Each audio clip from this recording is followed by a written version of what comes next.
Hi folks, welcome to the Prepared Homestead. This is Travis. Thank you all for stopping by to watch. Well, your weather update for today is it's been cool and gloomy. Not cold. I mean, it was, I think, in the low 60s, so it wasn't like freezing or anything like that. But with heavy cloud cover, a bit foggy, it's kind of felt cool, right? You know, the breeze and everything. And I think by like Monday or Tuesday or something like that, we'll get back into some winter weather, getting down below freezing at night for a few nights, and then it'll get back up to normal again. It's just that time of the year. So continuing the conversation on war, because everyone is not sick and tired of hearing that. Hamas has announced, has notified the United States that the peace deal between them and Israel is off. It's done. Apparently, and I did report on this a couple of weeks ago. The news has, ironically, the news has not been reporting on the fact that even though there has been a ceasefire peace deal between Israel and Hamas, Israel has still been many times doing missile strikes and all kinds of attacks and stuff against Hamas. And I think Hamas has been doing the same thing too. They have. It's really, has it toned down from what it was? Yes. Has it still been going on? Yes.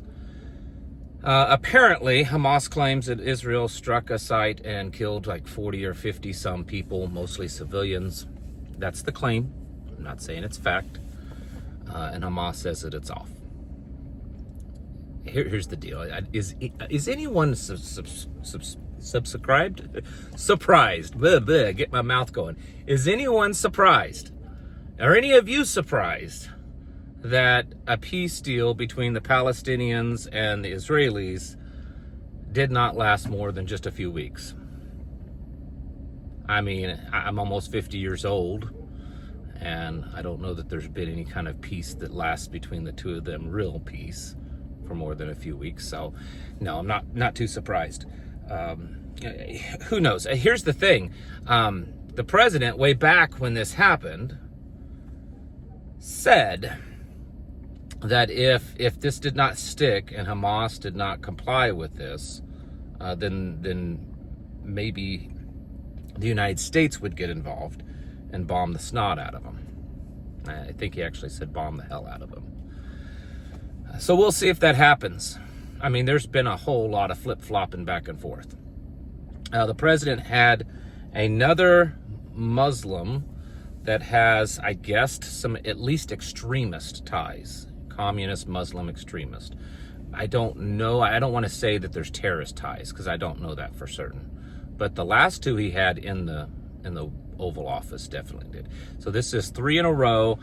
This is the newly elected mayor of New York. He hasn't taken office, but he's the mayor-elect of New York that everyone was talking so much about, and the president was just ranting and raving about how horrible he is and how bad he is, and if he gets elected, that he's going to cut off federal funding to New York, and that everyone, he even went so far as to endorse Andrew Cuomo, a crazy, pro-COVID lockdown vaccine liberal, which, I mean, I guess Trump was at least some of those things at one point in time. But anyways, he endorsed Andrew Cuomo. Man, my mouth is just not working tonight. Need to wake it up.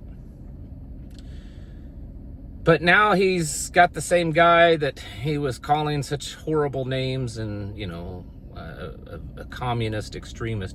He was in the White House, said that they had a lot of things in common, called him a great guy, all kinds of stuff. Just like he did the Prince of Saudi Arabia, who has serious terroristic ties and killed his government endorsed killing of a U.S. citizen.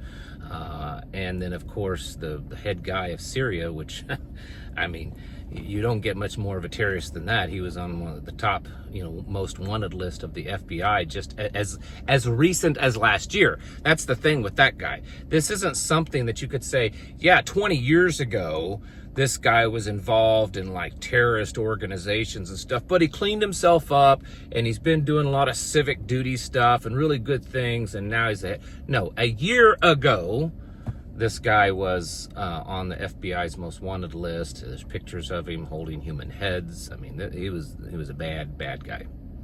And he was in the White House too recently. So anyways, I don't even really know. I wasn't even planning on mentioning any of this. It just kind of fell out of my mouth. I don't know. That wasn't part of the plan for this video. So I don't know why I said it. But I think, I understand part of the strategy. Well, you're the world leader. You gotta, work with everybody. There may be some truth to that, but you have to have standards. You don't have to bring them in the Oval Office either. That should be reserved for, special things for important people. And this thing, your enemies closer than your friends. Well, it seems like everyone he's bringing in are enemies. They're all bad people.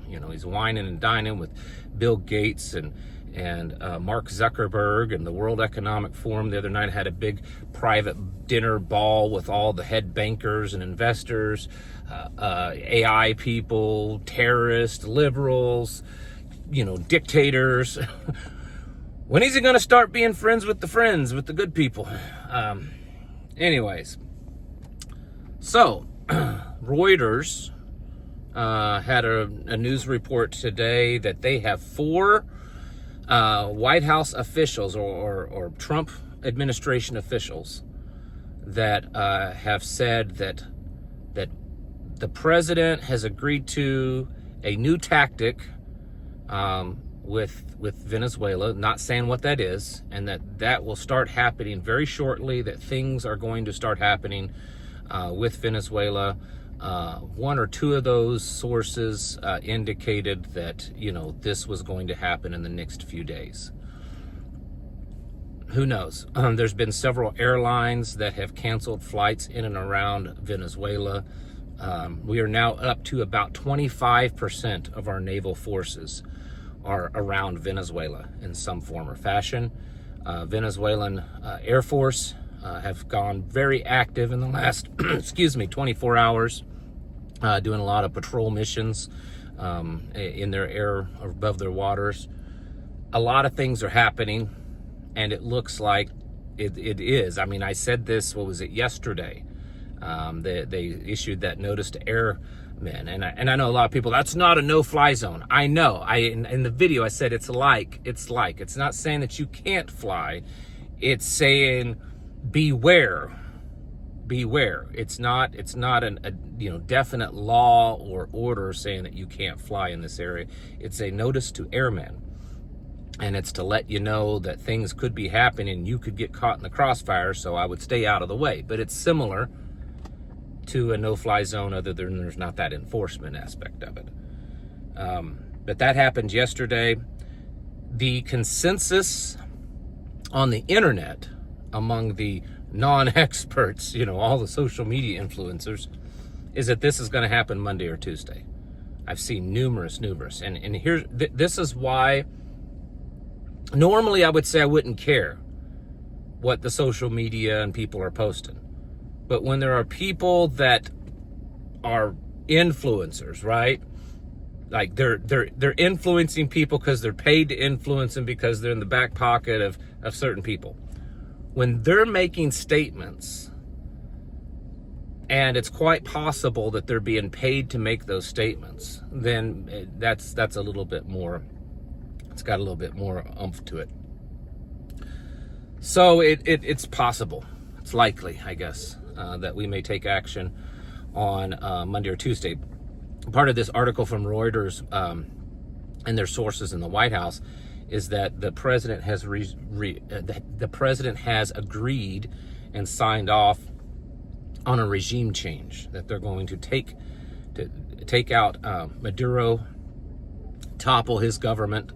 It could start off with just little covert actions, but they're going to take him out.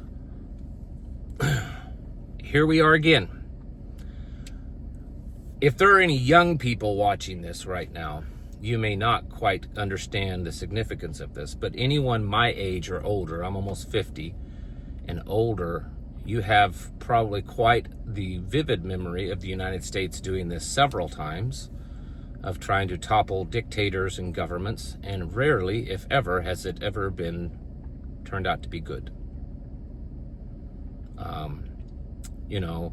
The current Iranian regime is in place because we were messing around in their politics. Saddam Hussein, that we went to war with and killed 1 million people and cost trillions of dollars, he was in power because of us. Omar Gaddafi. The list just goes on and on and on, whether we directly or indirectly were involved. And it usually does not go well for us. I've seen a lot of experts in the last few weeks saying that Venezuela would be like another Afghanistan or Vietnam, something that would get us very bogged down. I don't think it's a good place for us to be. And the fact that they, unlike Afghanistan and Vietnam, Venezuela has massive amounts of extremely valuable resources. You have to understand that before Venezuela went through their economic crash back in the 2015 or so, 12 years ago, they were the second wealthiest nation in the Western Hemisphere. They have the largest supply of oil on the planet. They control a lot of rare earth minerals. They have the capability of being very wealthy, which is power, which means countries like China and Russia and others, they don't want that to, because right now those resources are kind of in China's back pocket. They don't want those resources becoming ownership of the United States. So, we may actually never directly, officially go to war with Russia or China, but something like this could definitely be that it's an indirect war with them. Another type of proxy war. So, I think it is a pretty big deal. I also think it's a pretty big deal because it's one more thing that this president ran on and is not following through, like releasing the Epstein files and several other things. But anyways, I guess we'll see by Tuesday. That's just a few days away, like 3 days away. So we'll see what happens between now and then. It may be nothing. Even if it does happen, I don't think it's going to mean like the end of the world for us here. But it's something that we could definitely get bogged down in. Causes problems, and it just spiral for us. So we'll see. I don't know. We're already dealing with a wonky, economy and stock market right now, Bitcoin, all those kinds of things. So we'll see what happens with all of this, because it's all connected, right? It's all bankers' wars. They're all there to make money off of you and I. So we'll see what happens. I would think that it's a good idea to get ready, right? Stock up, top off on things, kind of go over your game plan. I think the thing that's a little bit more significant with this particular potential conflict versus like Ukraine or, Taiwan, maybe Iran a little bit, but with Venezuela, we do know, with Iran, there's all this suspicion of potential sleeper cell terrorists. Probably there are, but with Venezuela, there's absolutely, definitely Venezuelan cartels and gangs in the United States. Absolutely, without a doubt. And so we start doing stuff to Venezuela. Would they do stuff here? Would they, conduct terrorist attacks on American soil?